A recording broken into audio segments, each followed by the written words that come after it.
Hey listeners, Bethany here. Before today's episode, I wanted to come on and share with you a challenge. We're all about encouraging you to run your race in your place. And so this week, we would love it if you could take a photo at some point in your day that you feel best represents the race and place that God has you in right now. You can hashtag the photo, my race, my place, and then tag us at HeyGirlPod.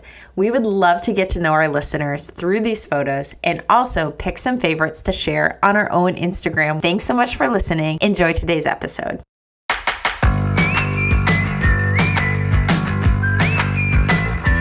Hey girls, and welcome to another episode of the Hey Girl Podcast. We're your hosts, Bethany Needham and Laurie Casagrande. And each week, we get to share with you stories from women of all ages and stages of life who are following Jesus right where they're at.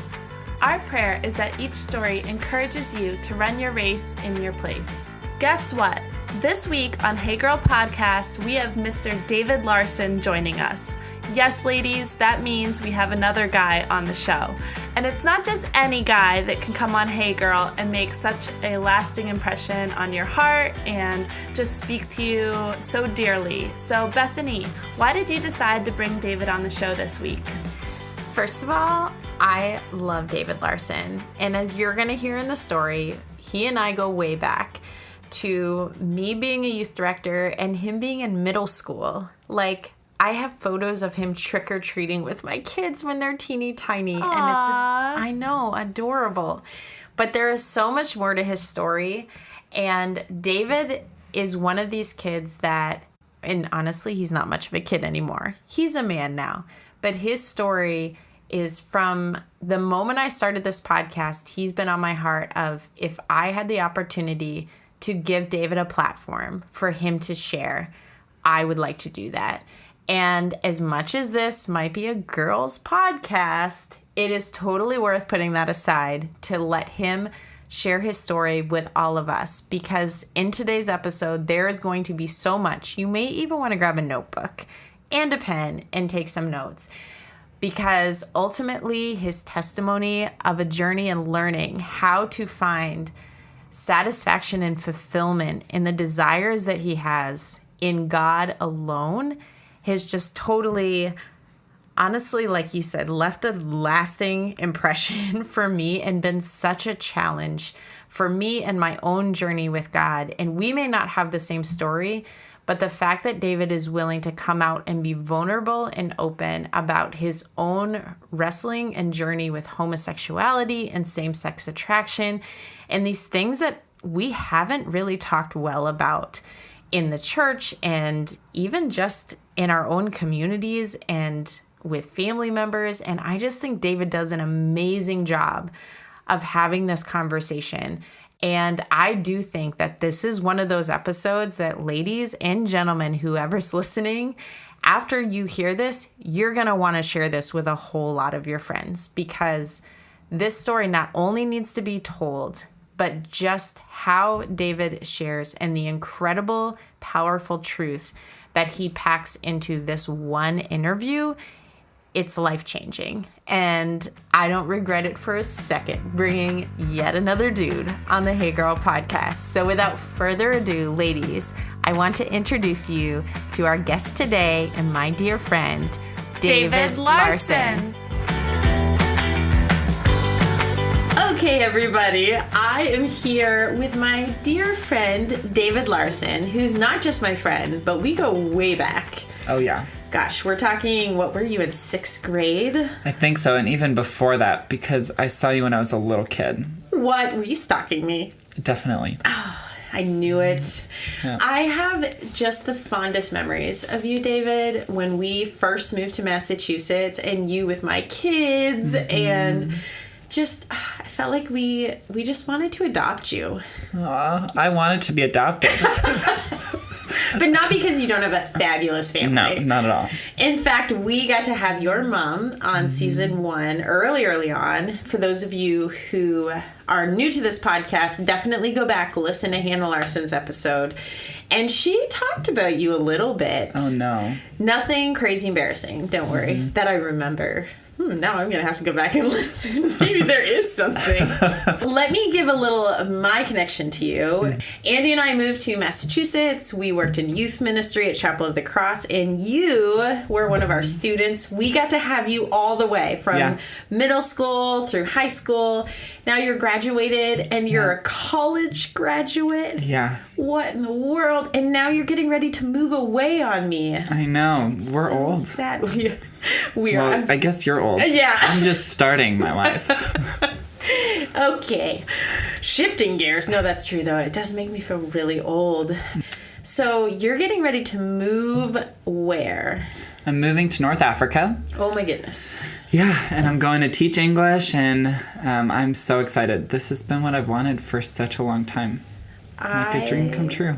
I'm so proud of you. Thank you. Crazy proud of you. Tell us a little bit about yourself. I know we just fast forwarded all the way to the end. You're getting ready to move, but let's go way back and help our listeners get to know a little of you. Well, I grew up in Massachusetts, just down the road from here, actually. We were neighbors. We were, and when we went trick-or-treating and all that kind of stuff. So, grew up in New England. My parents actually, you know this if you've seen my mom's, or not seen, I guess heard, my mom's podcast. Same thing. They have a ministry here that works with youth coming out of prison. Growing up, I was a ministry kid, and my parents were doing all these great things, and being a ministry kid isn't always an easy process, as a lot of kids know, and adults. From a young age, I was different from other people, and I think part of it is my personality, and then things falling in with that. And part of my personality is I'm a sensitive, deep thinking, emotional little person. Little person? You're way taller than me. So. Yeah, like emotionally little. Okay, I'm following. So as a young kid, like all young kids, I've realized, yearn and seek for approval from their parents and love from their parents. And especially as a little boy, I especially needed that from my dad. And my story is I've grown up and I struggle with homosexuality. And so this is kind of my story of walking with that and how God has reached me in that and loved me in that. From when I was a really little kid, I was abused by another man, and I don't know who it was, and I don't remember the details, and I think part of that is God's grace. But I do remember from a very young age, as a 4-year-old, just having sexualized thoughts towards men already as a 4-year-old, which I've realized is like not a normal occurrence, and a 4-year-old isn't supposed to have those thoughts as a kid. That those things are to be awakened later, but not when you're 4. So that's kind of where I started my life as this kid that struggled with these things and also yearned for affection from men. And I've learned that between the ages of like 1.5, 2, a little boy begins to realize I'm not the same as my mom, the person that I lived in for 9 months and have been like at their chest for however long. That's not me, and they're not the same as me. And so a little boy begins to look to, okay, who am I? And what does it mean to be loved, accepted, cherished, cared for by another man? And so most kids look for that in a father. And that's where our father is so important as a boy. And at that time, my parents' ministry was just taking off. And my dad was traveling around the country, doing conferences and doing amazing things, amazing good things that he needed to be doing. But that wasn't with me. And so I was left at home with my mom and my sister to try to figure out what it meant to be loved. So as a result, I learned what it meant to be loved, accepted, cared for by my mom and by my sister as women.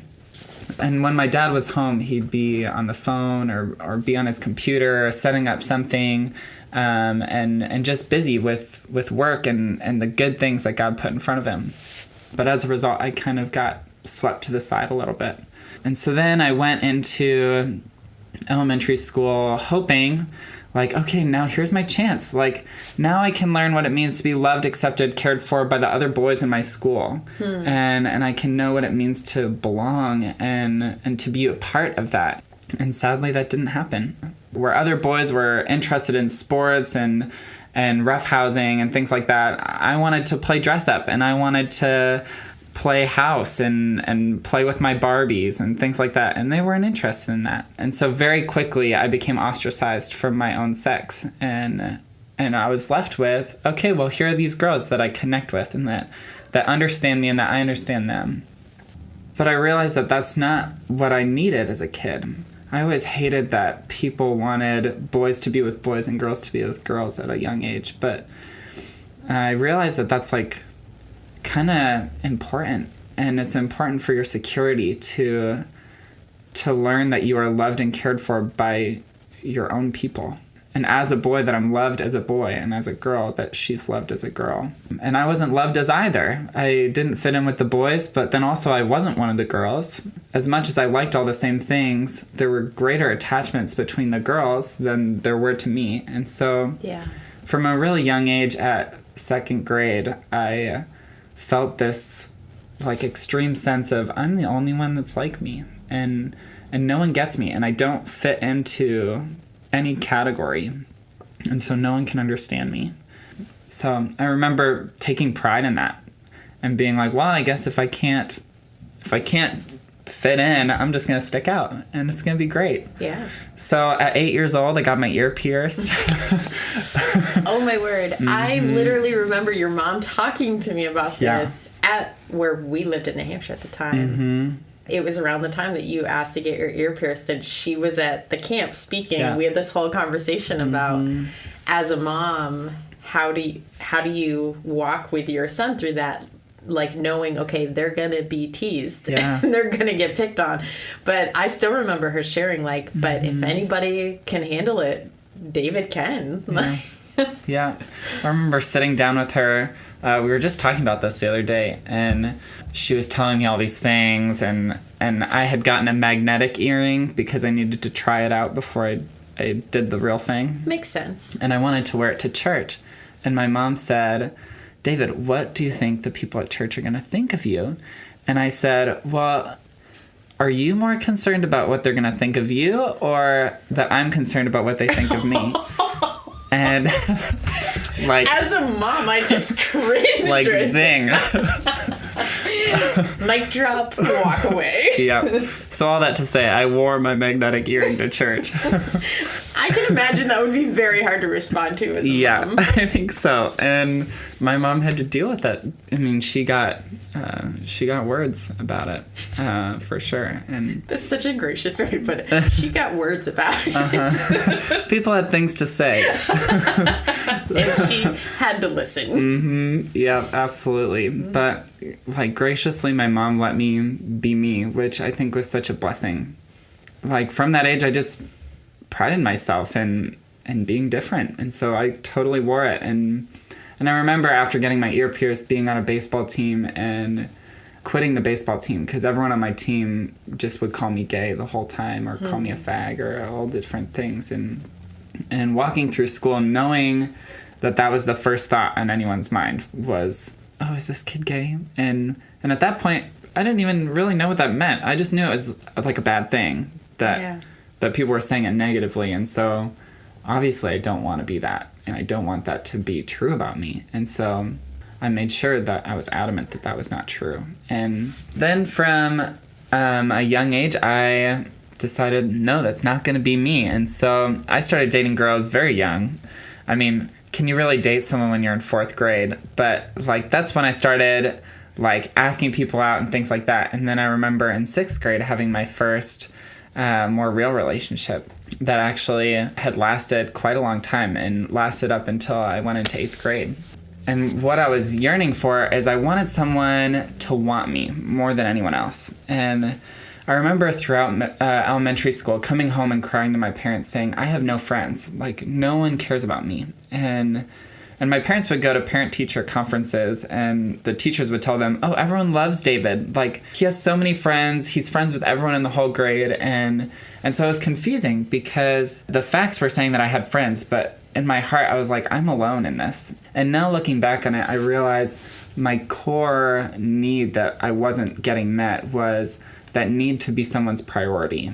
And is that like a good need to have met in people? No, it's not. And God addresses that with me later in life. I wanted someone to want me more than anything else. And the reality was my friends who were girls wanted their friends who were girls more than me. And I didn't have friends that were guys, so that wasn't really a category. So I started dating people because that's exclusive, and then that person wants you, and that person wants you more than anyone else, especially if it's unhealthy. Then they really want you more than everyone else. Yes, I love that. Unless it's unhealthy, then they really... Amen. They want you and so much. I was the king of unhealthy relationships because then I was wanted way more than anyone else. Hey, somebody's got to wear that crown. Yeah, so. in all the unhealthy ways. So, so I started dating this girl, and I felt needed, and I felt wanted, and those things were beginning to be like fulfilled in me. Obviously, not fully, but it ended up becoming like a really unhealthy, like bad relationship. We definitely crossed lines that shouldn't have been crossed as little middle schoolers, and I definitely did things that I wasn't proud of. And I remember feeling just trapped in it, and one day talking to her and being like, hey, I think that we should, try to be more pure in our relationship, and she was not interested in that. And so soon after that, we broke up, decided to be friends, and then she started dating this other guy, and I was so excited, which is a weird thing to be, because like finally I was gonna have a guy friend, because I'm best friends with this girl, and now she's dating this guy who certainly is gonna become my best friend, and now everything's gonna be perfect in the world. I'm starting to get that king of unhealthy relationships. Like slightly. So I was so excited, and that did not pan out for me, and like ended up being a horrible situation where I got accused of sending like hate letters, and then the police were getting involved, and my handwriting was being checked, and wow. That was like around the time that all of these suicides had been happening throughout New England. Gotcha. Because of bullying, and so like the school was just really like on edge about it. I guess so. Yeah. Checking your handwriting. Yeah. Were you writing hate mail? Nope. Were you writing love notes? No, I wasn't even writing anything. Except when they were checking your handwriting. Except when they checked my handwriting, then I wrote things. And then around that time too, I started being bullied and beat up at school dances, and I remember being an 8th grader feeling like, what's the point? Like, what is the point of all of this? Because so far, all I've gotten myself into is misery and rejection. And, like, no one wants me. People would rather have me not be here. And I have no one to go with. No one gets me. Those feelings of shame. I remember also feeling shame about that relationship that I had and all those lines that I crossed, and feeling the guilt of that. And I remember I went to go talk to my mom about it, and then she asked me, so, like, did you kiss her?